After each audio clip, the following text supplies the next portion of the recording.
primero que habría que diferenciar es la derecha de los empresarios, ¿no? Porque yo calculo que en todo caso Bermejo se ha referido a los empresarios con estos contratos, porque finalmente pueden haber gente de derecha que es muy pobre y no tiene contratos ni tiene empresas. Entonces está tratando de ideologizar el tema, lo cual ya es un primer problema, ¿no? Hay un tuit que viene dando vueltas hace algún tiempo, es del congresista Guillermo Bermejo. ¿Qué es lo que dice este tuit?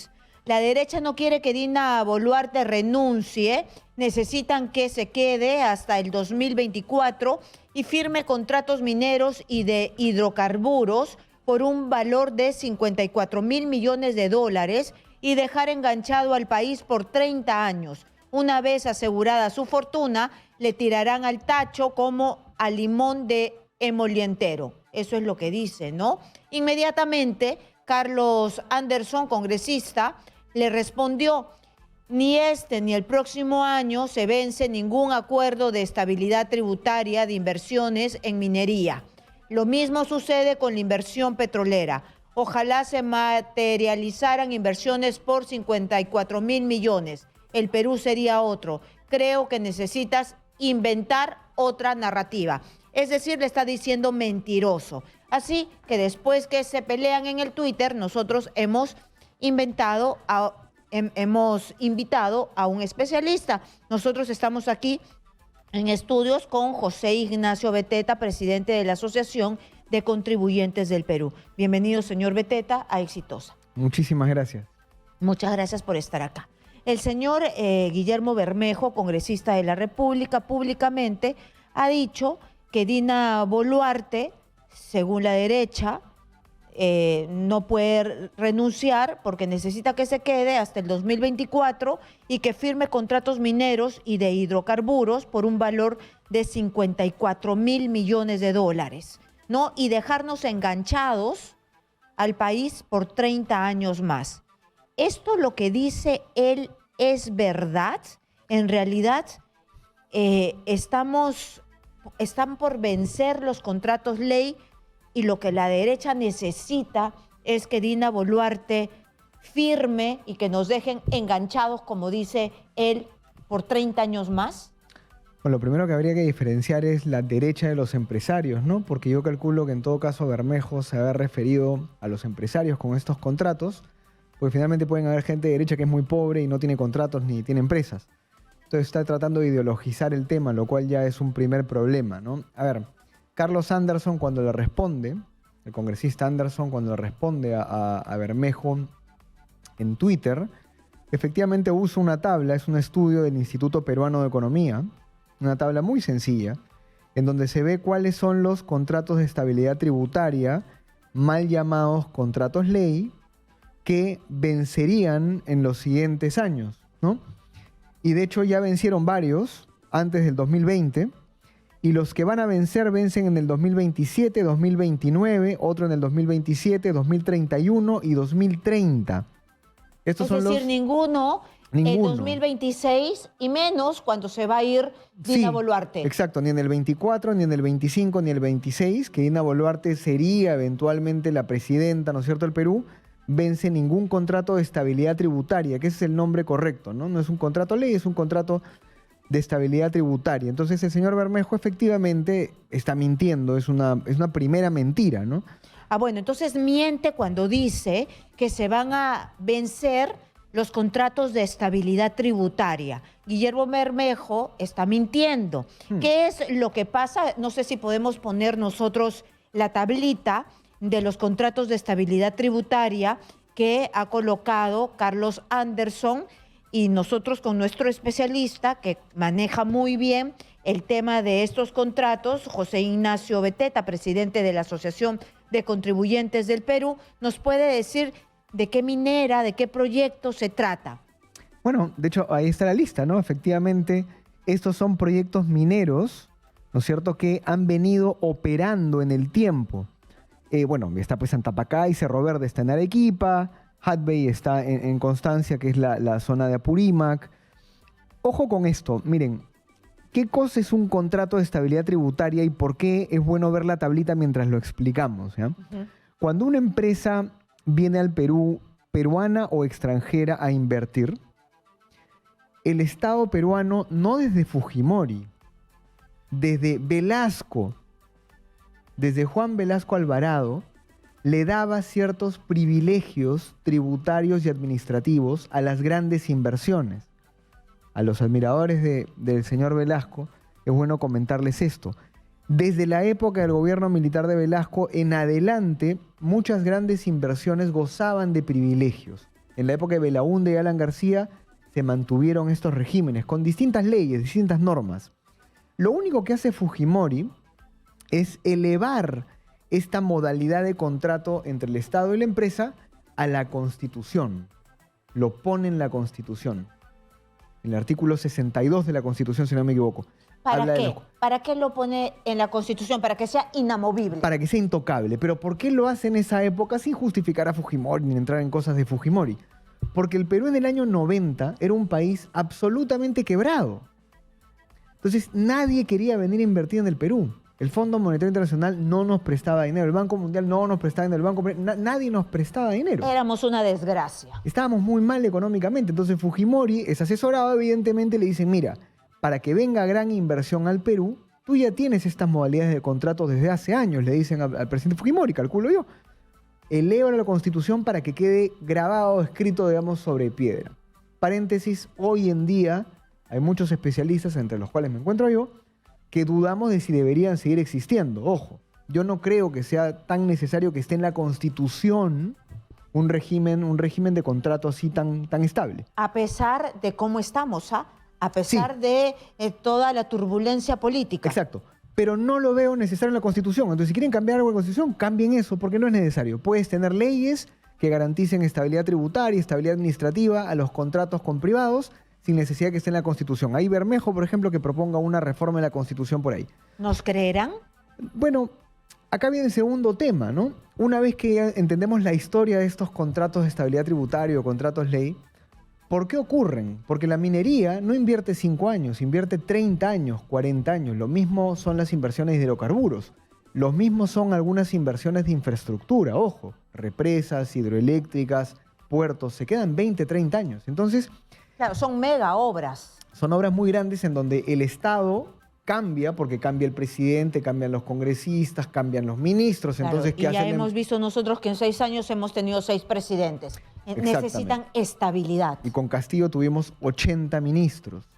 Entonces, ya la primera mentira es que no vence ningún contrato en el 2024. Primera mentira, y que yo quería remarcarlo, ¿no? Primera mentira de Bermejo, para comenzar a decir las cosas claras, ¿no? Acá dice minera. Minera Refinería Cajamarquilla. Empezó año de firma del contrato 95, culminación del contrato 2020. Minera Barrick, Alto Chicama, año de firma del contrato 2004. ¿Cuándo terminó? 2020. Minera Chinalco, ¿cuándo empezó? 2009. ¿Cuándo termina? 2027. Es decir, aunque Dina Boluarte se quede, que no va a pasar, es decir, termina 2027, será para el próximo presidente. Minera Las Bambas, ¿cuándo empieza? 2011, ¿cuándo termina? 2029. Compañía Antapacay, ¿cuándo empieza? 2011, ¿cuándo termina? 2027, Dios quiera, porque todavía ni siquiera empiezan, ¿no? Sociedad Cerro Verde, ¿cuándo empiezan? 2012, ¿cuándo termina? 2031.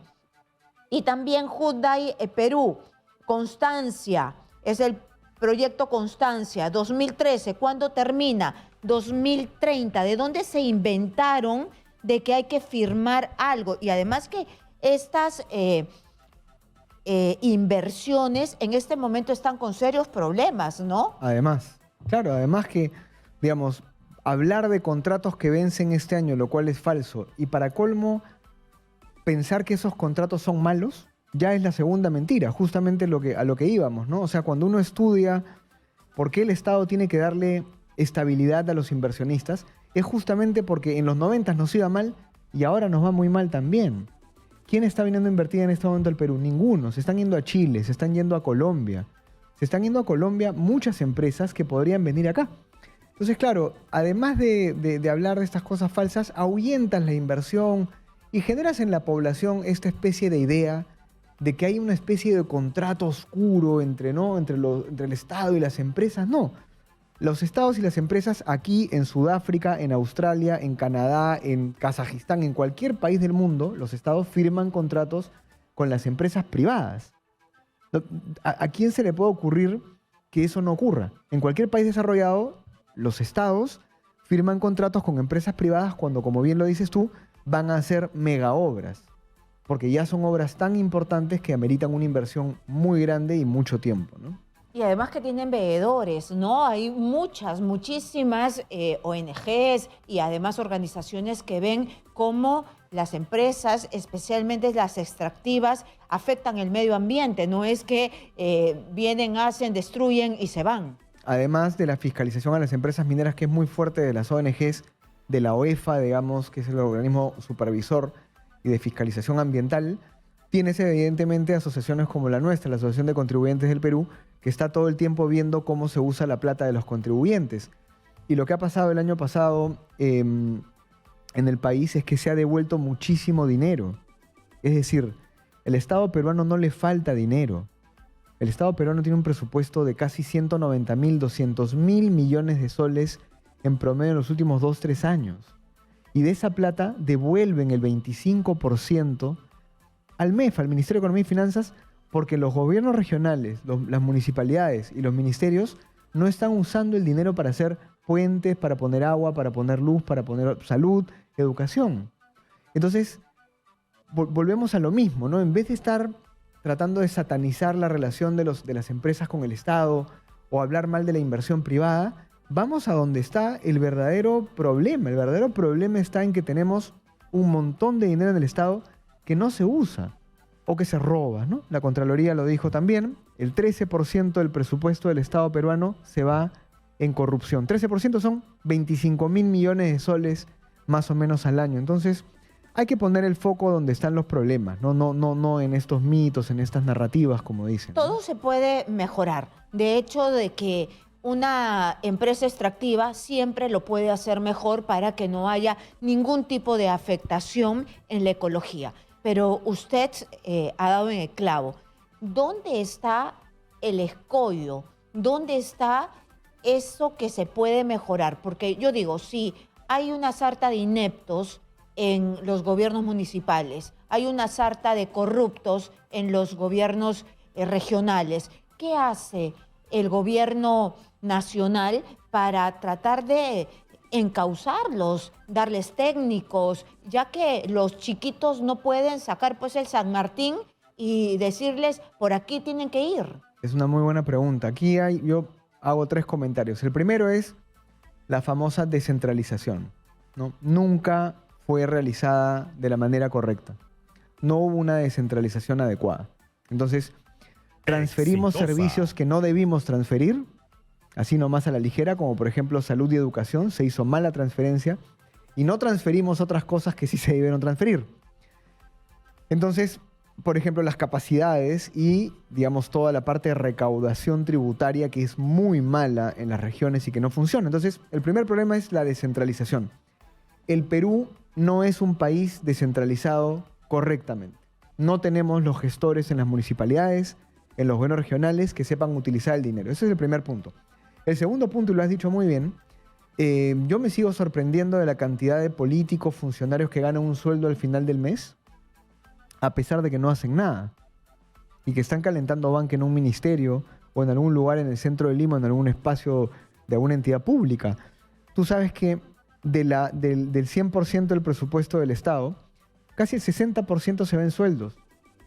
Y ese presupuesto de los sueldos, ese sí se ejecuta al 99% todos los meses, ¿eh? Ah, sí, claro. Y el resto se guarda Y o se revierte. Y el de inversión pública nunca llega al 60 ni al 70%. Entonces, tienes mucha razón. Tenemos un montón de burócratas, un montón de funcionarios del Estado que no están haciendo que las cosas se agilicen y que no están ayudando a las regiones a que puedan destrabar y agilizar proyectos. Ahí va un segundo problema. Y el tercer problema, sí hay que ser muy sinceros. A ver, la señora emprendedora, el señor emprendedor, el joven estudiante que vive en Chumbivilcas, al primero que tiene que fiscalizar es a su alcalde. Al segundo es a su alcalde y al tercero es a su alcalde. Cuando en redes sociales aparecen estos políticos y empiezan a decir, no, es que el Congreso, no, es que el presidente, no, es que el ministro, no, es que la CONFIEP, no, aguanta.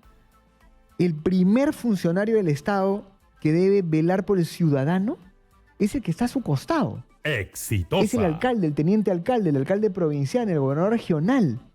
¿Y sabes qué es lo que pasa en muchos pueblos? Y lo sabemos muy bien. Cuando a ti te dan trabajo ya no te quejas.